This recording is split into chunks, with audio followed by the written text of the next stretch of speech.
guys, and welcome to the DBGA podcast, a podcast where we interview top level executives inside leading and growing companies in the e-commerce industry. Excited to have our guest today, Larry Knopf. We'll be diving into his story and a little bit about what his company does and some engaging insights into the watches industry. So I'll go ahead and kick it off to you, Larry. Could you please introduce yourself and take a quick snippet of your story and your background prior to working at Knopf Watches? Sure. My name's Larry Knopf. Prior to working at Knopf, which I'm a co-founder of Knopf with my son, but prior to working at Knopf, I've been in the mortgage industry for about 30 years. So I started in 1993, and in 1996, I started my own company. So this is actually my 27th year as a broker, and that is still an active company. But that's all of my background is in the financial world, mortgages and running this business. So it's been a crazy journey, good journey, crazy. Yeah, sounds like it. Well, thank you so much for sharing. And so, how did you get into the e-commerce industry, and what is about your job or industry that you're passionate about? So about 4 years ago, in my early 60s, been in the mortgage industry for lots and lots of years, and was really looking at generating another income stream, another business that maybe I could transition into as I wanted to wind down on the mortgage side, and maybe bring in a managing partner to run the mortgage thing, and then move into sort of my next journey. So I was looking at what's my next 20 years going to look like? My wife and I are health and fitness freaks, so we stay very fit, and we're expecting to be around for a long time. So anyway, looking for the next 20 years, and e-commerce has always been a fascination with me. I've always played around with little things over the years, just learning, on the side, and but I've always been fascinated by the e-commerce world, and then at the same time, watches have always been something I've just been in love with. Since 1989, I fell in love with a Cartier tank in a little store in St. Croix called Little Switzerland. So my wife and I were visiting there, and we went into this store, and it was a watch store. I didn't have any idea what Little Switzerland was. We just went in. We'd come off the beach. We were covered in oil and sand, and we're just walking around and went into this boutique, and it turned out to be this beautiful watch store. And I saw a Cartier tank, and at the time if I had bought it, I would have been in bad trouble. So, but I fell in love with this gorgeous watch and just loved the industry. So I've always been a watch fan. And so it was sort of the marriage of the two. So my son and I we were in New York. He and my daughter went to school there, and were living there. And we were on a father-son day out. We were walking up Madison Avenue. We stopped at a retail luxury watch store, and we were looking in the window. We're just looking at all the watch brands. It was IWC and Omega and Tudor and Rolex, and there was just such a similarity from all the brands. Every brand looked so similar to each other. It was actually a little surprising. So we went in the store, and we were looking more closely at the watches, and we left, and we were really surprised. It almost appeared as though there was some kind of design infringement thing going on with people copying each other's designs. Omega's diver looked just like Rolex's diver, and they were just startlingly similar. So my son said, Dad, I think I could design something better than that. He's always been super creative. And so that was the seed that started Knopf. We started talking about it and started, figuring if this was a business we would want to venture into. So that was in late 2019, and in 2020, we actually started. So I kind of combined the two industries, the real fascination with the e-commerce world with a love of watches, and how I've always felt that it was the ultimate accessory that a man could wear. There's nothing that beats a watch. So it was kind of a good fit for us. Yeah, definitely. Well, that's very interesting. Thank you so much for sharing. And now that you've been in this industry for a few years, based on your experience, what are the current trends in the market that you are aware of? What winds are blowing? What are you noticing? That's easy. Technology, tech innovations. Uh, one of the things about running an e-commerce business, particularly if you're selling a physical product as opposed to a digital product, a course or something like that, when you have a physical product, it's really expensive to have this business. Um, Things like the photography of your product, it's really expensive. So, if I want to take my watch and I want to go have 10 content assets of my watch, I have to go to a professional photographer. Watches in particular, and most products are super, super difficult to photograph professionally. I mean, anybody can take their cell phone and take a picture of a watch, but to really do professional photography and have something really well done, it's super expensive. You could spend thousands of dollars getting 30 images. And then if you want videography done, that's also a very specialized world. And it's not everybody can do it without it looking cheap and just kind of cheaply put together. So if you want something professional, it's very, very expensive. With new technologies coming on, particularly AI, it is going to just dramatically change that landscape. It's going to put a lot of people out of business, a lot of photographers and graphic designers and so forth are going to be looking for work.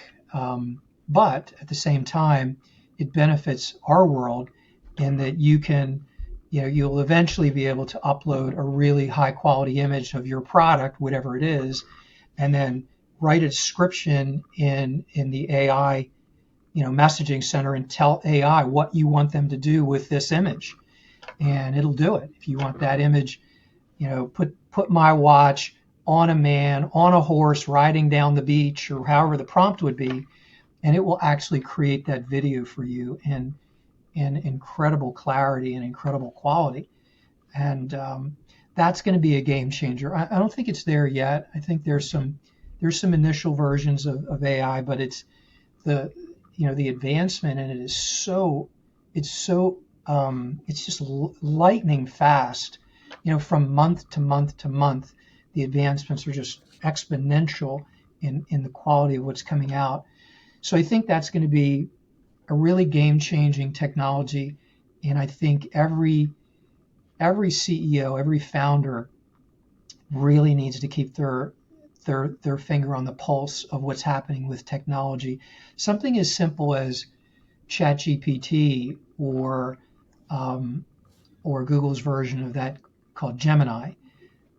Just great tools to use for simple things like content, or even if you're trying to improve the content on your website, you're writing a product description, and that's a skill. Not everybody can write well. So you can put a general idea in ChatGPT or Gemini and say, I'm writing this product description for my watch. It's Swiss made, it's this, it's that. Here's the description I already have. Can you make it better? And it'll just rewrite that, and it's like, oh my gosh, that's just so much better than what I would do. It's incredible. And you have to take the time to learn those tools and utilize them to the best of your advantage. I think that's the biggest wind that's blowing through the e-commerce world, is being able to utilize AI for all the things it can do, including there's AI now that'll manage your Facebook ad account or your Google Ads account, and it'll review the data for you, and it'll change your ad spends for you, and so forth. So just incredible technologies coming down the road that I think is really changing the game. Yeah, definitely, definitely. Couldn't agree more with what you just said. Now, I want to learn more about your company. So, could you tell me about your company and what products are over at Knopf So Watches? Knopf Watches is obviously a watch company. We're a watchmaker as opposed to just a retailer or a reseller of other people's watches. So we created the company, as I was just explaining earlier. The way we planted the seed was planted for our business was my son felt that he could design something that would be a little more creative in the watch space. So our business is built on the idea of bringing something very unique to the industry, um, unique from a design standpoint, not from a technology standpoint. We're not watchmakers in the sense that we're trying to create something different about how a movement manages time, or a new complication on the watch. We're not looking to reinvent that wheel. That's a really highly specialized space to be in, and it's a very expensive space to be in. So ours is more on the aesthetic side of designing something that's just unique. Most people, probably 95% of men and women who wear watches, they wear the watch because they like how it makes them feel. They like how it looks, how it feels when it's on. They feel it just ups their game, their style game when they put a watch on. Um, Particularly when it's a dress. You're dressing up to go somewhere, and you put this beautiful watch on. It's like, that's what I needed. So 5% of the industry is what would be considered horology geeks. They're into all the tech, the specifications, and how watches run and all that stuff.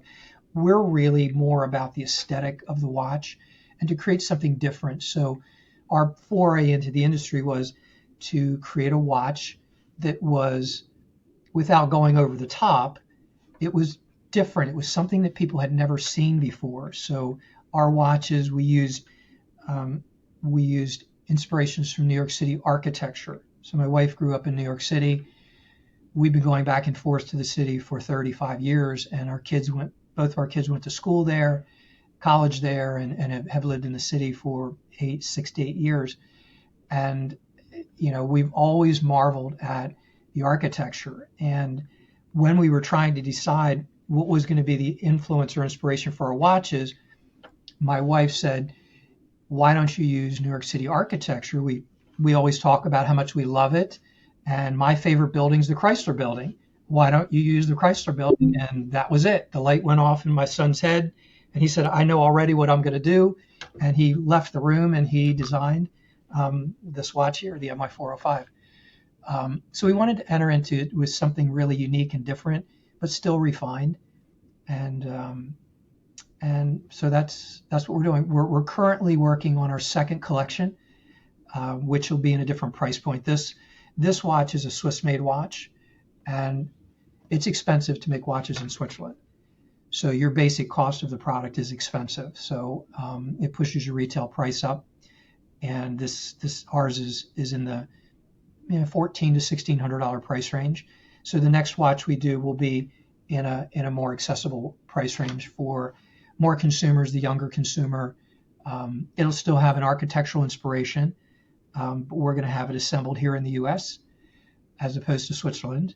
And it's a good year for Americana, American ingenuity and innovation. It's an election year, and it's an Olympics year. So we have a young man that's on. I don't know if you're familiar with Team USA, which is world class athletes that compete in the Olympics. So we have this young man, Jordan Reespack, who is a diver. He's actually in the Olympic trials right now, and he's a diver. He loves our watches, and he contacted us maybe a year or two ago, and he contacted us several times. So we finally sent him a watch, and he said he would do some. He's got a big Instagram following, and so long story short, he's going to be a brand ambassador for us on the new collection. So very Americana, $500 price range, so more accessible to people, and so forth. So that's kind of where we are now. That's awesome. And so I feel like you kind of touched upon this question already, but I still want to ask you this and give you the chance to really dive into this topic. So, what would you say is the unique value that Knopf Watches products bring to your customers? So every e-com business, every business anybody has, I think you have to bring something different to the table.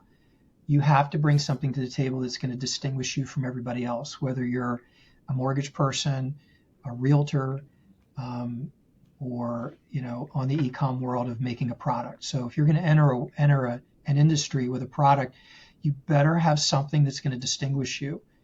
Um, so for us, it was the aesthetic of the watch.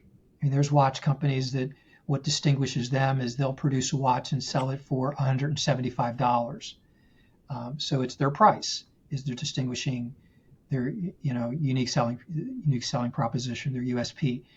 For us, it was going to be the actual aesthetic of the watch. So it's a really, when we produce a watch, we wanted to get to the point where people would look at it and say, "Oh, that looks like something Knopf would do." So that's our dream, is to get to that point. We put our name on our watch, which is, I think that was important for us. We want people to know we're a family and we're in this together, and we feel good enough about our product to actually put our name on it. So that was a distinguishing factor. And then we wanted it to be something unique in that people could look at it and say, "Gosh, this looks like something that Knopf would do." And we hope to be at that point someday. But that's our unique selling proposition, is really doing an architecturally inspired watch. So even the second design, it won't be quite as layered design as this, but it will have architectural inspirations on it that are unique, that only will be seen on our watch. Very interesting. Very interesting. Thank you so much for sharing. And you're in this very competitive industry with actors that are there for years and years and years. So, what would you say are some of the challenges that you go through as the CEO? What do the day-to-day challenges look like for you? Once you have your ecom business operationally established, you have a really good website, um, all of your funnel is working. You've got all of your flows are working. You have your welcome flow series, your browser abandoned series, your add to cart or abandoned cart series. Everything is all set. Um,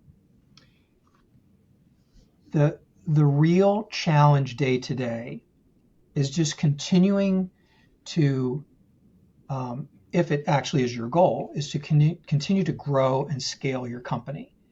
And it's really challenging, adding additional products, creating products that can be upsell products, maybe smaller little elements. For example, in the watch world, we may eventually have a watch case or a watch carrier that you would take with you, your 3 favorite watches when you travel, or a watch winder, where people can take a mechanical automatic watch like this, take it off at night, you put it in your watch winder, and it continues to move your watch and keeps it wound. Additional straps, rubber straps, etc. So just continuing to expand how you can generate revenue for your business, and continuing to evaluate your data. As much as we want to think that being an entrepreneur is an artistic pursuit, it is anything but an artistic pursuit. It is numbers and data and managing money and budgeting. The artistic pursuit is like this much, and then the numbers and the money is this much, because you can have the greatest time in the world building your website and building a really great product that you're so happy with and proud of, and it just juices you to do it. But that's not what sells products. It's the managing the day to day, looking at your numbers, looking at your ad account, looking at the data. It's telling you what age groups are buying your product. Believe it or not, when we looked at EMI 405, one of the things that we found in our data is when you go into your ad account, you can do breakdown. There's a breakdown tab where you can look at different components of what data might be collected. It's not as detailed as it used to be, but you can find age brackets that are buying your product, areas of the country where your product might be popular. Is it popular in urban areas? Is it popular in rural areas? All that stuff. And we found that an older age bracket The younger people, they can't afford maybe a $1,500 watch, but somebody late 30s and on up. So those are the people buying our watches. So we tightened up our audience, and we stopped showing ads to people under a certain age. And so that's the kind of managing you have to do on a day-to-day basis to just make sure that your money is becoming more and more and more and more efficient, and your ads are becoming more and more and more efficient, and what channels you're deciding to use and so forth. So the big challenge is being successful in one channel, moving to an additional channel. So maybe you're successful on Facebook, now you want to move to Google Ads or vice versa, and then maybe do some YouTube ads, and work on your SEO, and et cetera, et cetera. So those are the day-to-day challenges that I think people in our industry are dealing with, is really the data management, and then making quick decisions on how to effectively make your business more efficient. Yeah, couldn't agree more again. But I want to ask you, could you elaborate on how, in general, you think data influence decision making and strategies in the e-commerce industry? Um, there are a lot of tools that'll give you data, um, and sometimes it's really difficult to kind of ferret out the data that you would really like to have. So there's Google Analytics, and there's data that you get on Facebook and so forth. Um, as best you can, you want to find little key components in the data that will actually be something that you can make a decision on. Something as simple as, hey, this watch or this product is really predominantly being purchased by people between the ages of 25 and 35. So I need to maybe focus my ad copy on something that would resonate with that group. So now that data is leading me down that rabbit hole. So now I can go to Gemini or ChatGPT, and I can start asking them questions. How would you write an ad, a Facebook ad, for this product that has these features, and target it to someone in this age bracket? And you can kind of go down, and I think the skill in working with ChatGPT and Gemini is really knowing how to prompt it to lead it to the decision that you want, and it's a skill set that you have to acquire, and it takes work. But you can take that data, go to those tools, and start prompting and seeing where that leads you. But that might be, something I would do is how would I, and I have done that with Gemini, is I've taken my age bracket and said to Gemini, who is this person that would buy a watch in this age bracket? And it gave me ideas of sort of a persona. And then I would pick one and say, give me 5 Facebook ads marketing this product to that persona. And it would just run out 5 ads for you. And you can pick one and say, I like this one, give me 5 more like this, and it'll give you more. And so that little piece of data that I grabbed led me down that path of how I was going to alter my ad copy. And I think that's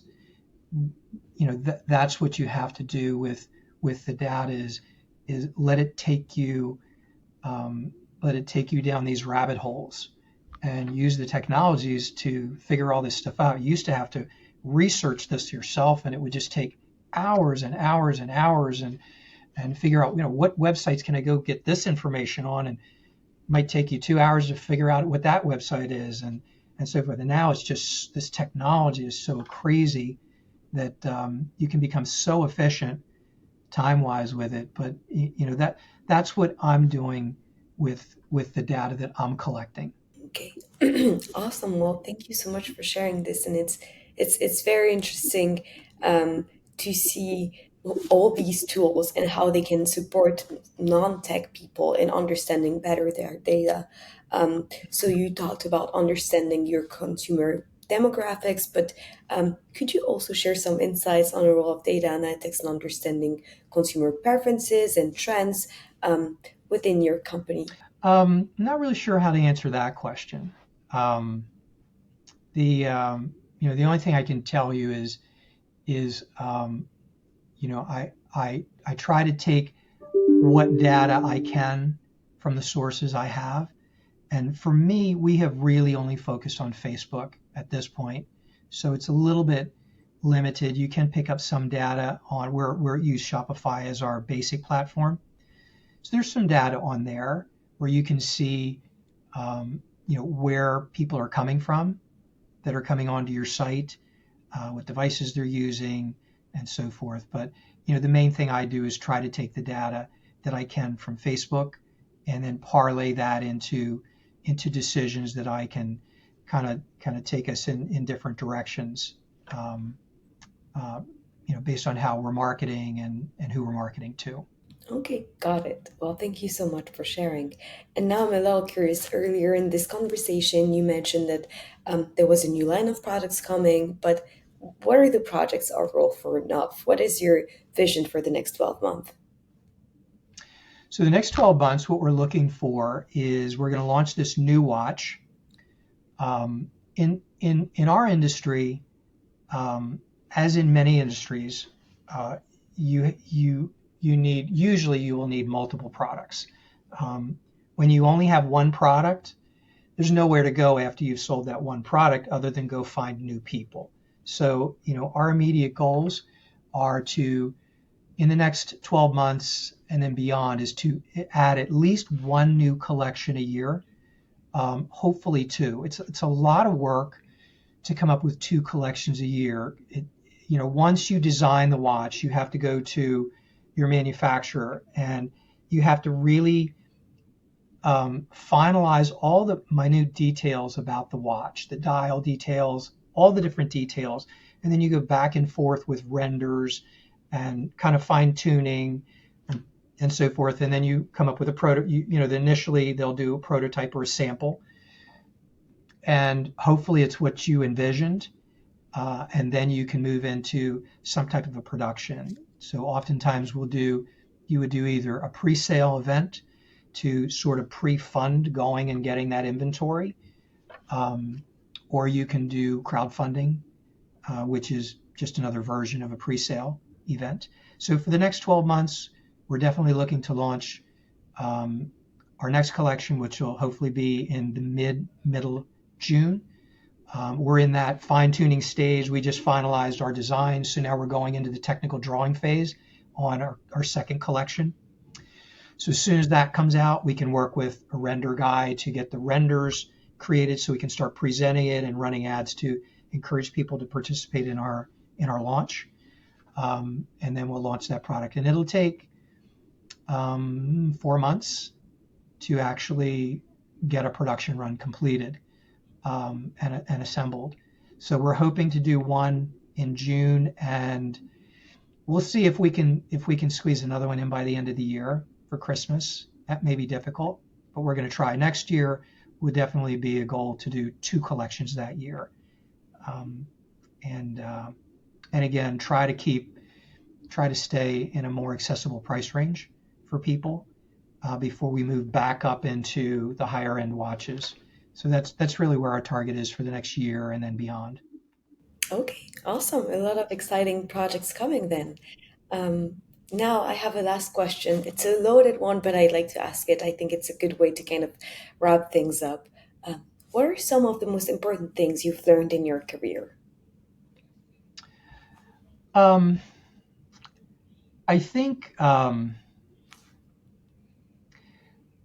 think the most important thing that I've learned over the years is you have to be voraciously curious.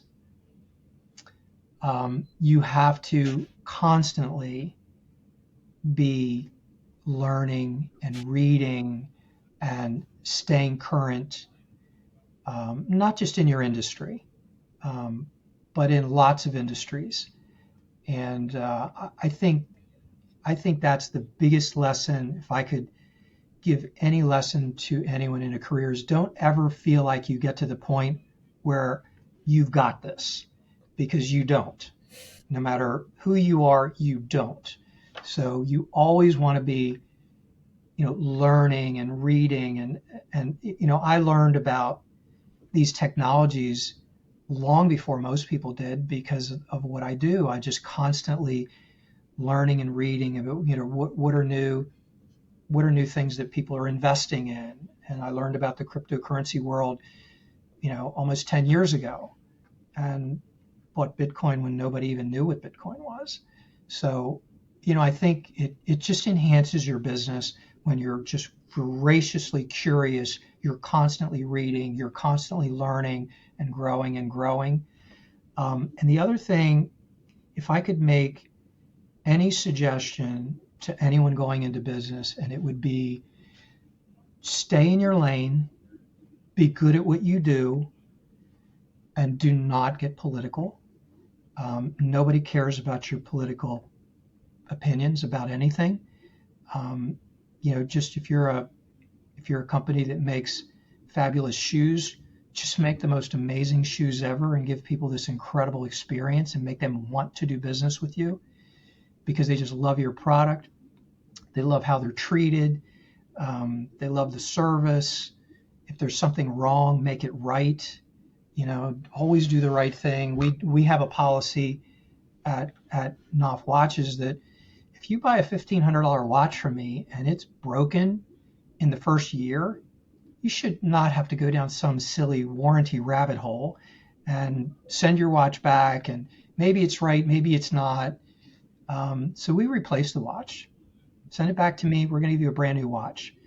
Give people that experience so they love who you are and what you do and your product, and stay out of all these other, ancillary things, particularly politics and so forth. Nobody cares about that, and it'll damage your company beyond. I mean, billion-dollar companies are getting hammered for sticking their nose in places that they shouldn't. They shouldn't be addressing these issues with their clients. So I say cherish your customer, respect them, love them to pieces, and stay in your lane. And I think, those are the two big things that I would recommend to somebody right now that wanted some career advice. Okay, well, thank you so much for sharing. I think it's very, very wise advice. And thank you so much for coming on the podcast. Now, for the people that are listening or watching this and that want to reach out to you, where can they find you? They can find us at Knopf Watches. It's KNOPF watches.com. And they'll find our website, and you can read about us, read about our watchmaking philosophy. We've got a lot of media and press and reviews and so forth that influencers have done in the watch world that are talking about our watch. And I think our site is a nice experience for people, so they can find us there. Okay, awesome. I'll put the link in the description of the podcast. And yeah, thank you guys so much for watching. Don't forget to like and subscribe. And we hope you guys have a great rest of your day. Take care.